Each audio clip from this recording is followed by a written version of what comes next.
Bienvenue dans le tutoriel du module de calcul en ligne, Dropson. Pour utiliser ce programme, il vous faut impérativement une connexion à Internet. Double-clic sur l'icône qui se trouve sur votre bureau pour se connecter à l'application.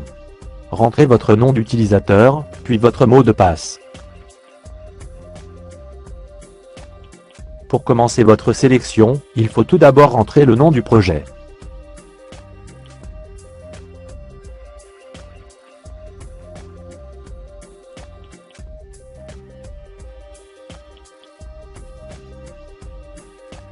Pour choisir le type de bâtiment, il faut faire double-clic dans cette zone. Choisir le type de bâtiment dans les options du menu déroulant, puis cliquer pour valider. Il faut ensuite faire double-clic dans la zone suivante pour choisir le type de production d'eau chaude sanitaire. Choisir la bonne option dans le menu déroulant, puis cliquer pour valider. Sélectionnez ensuite la dureté de l'eau en degrés français à l'aide du curseur. Il est important de garder une marge de sécurité. Par exemple, si vous avez mesuré une dureté de l'eau de 40 degrés français, il est préférable de positionner le curseur sur 60 degrés français. Il faut rentrer à présent les quantités totales des appareils sanitaires qui composent votre installation. Positionnez votre souris sur la valeur à modifier et faites un double-clic. Ensuite, rentrez la valeur.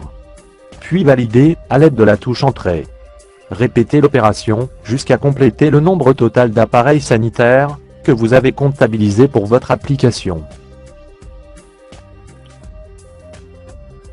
Je rappelle comment nous rentrons une donnée. Double-clic sur la valeur à modifier, puis appuyez la touche Entrée pour valider. Maintenant, vous pouvez lancer le calcul en appuyant sur le bouton Start. Une fenêtre de rendement est dessinée sur le tableau. Cette fenêtre de rendement comporte une échelle de dureté en degrés français, ainsi qu'une échelle de débit instantané, exprimée en mètres cubeurs.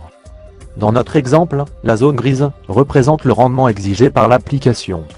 60 degrés français pour la dureté de l'eau, 21 mètres cubeurs pour le débit instantané. Pour imprimer l'étude, appuyez sur le bouton Print. Sélectionnez une imprimante disponible sur votre ordinateur et validez l'impression. Le document reprend les données qui ont été saisies. Nom du projet, type de production d'eau chaude sanitaire, dureté de l'eau. Dans la partie désignation des appareils, nous pouvons vérifier les quantités d'appareils sanitaires du projet. L'application est paramétrée pour calculer un débit instantané, en fonction des recommandations du DTU 60.11. Le calcul de débit prend en compte le facteur de simultanéité et applique un coefficient de sécurité en fonction du type d'application choisi par l'utilisateur. Dans notre exemple, le débit instantané atteint 21,40 mètres cubeurs pour 60 degrés français. L'application a sélectionné deux unités, Dropson et Mi 9000. Un filtre à sédiments, NW62, d'un diamètre de 2 pouces et demi, équipé d'une manchette filtrante de 25 microns. Le schéma de connexion est de type B, les détails de ce schéma se trouvent dans le catalogue technique du produit. Enfin, la fenêtre de rendement est représentée, afin de vérifier si la courbe de rendement des appareils choisis correspond avec le calcul de l'application. Ce type de calcul est fondamental pour sélectionner l'appareil adapté à l'application et garantir le bon fonctionnement des antitartres Dropson. D'autre part, lors de la présentation du projet à votre client, ce rapport vous permettra une meilleure argumentation technique et commerciale. Simple et intuitif, le module de calcul en ligne est l'outil indispensable pour dimensionner avec exactitude les appareils Dropson.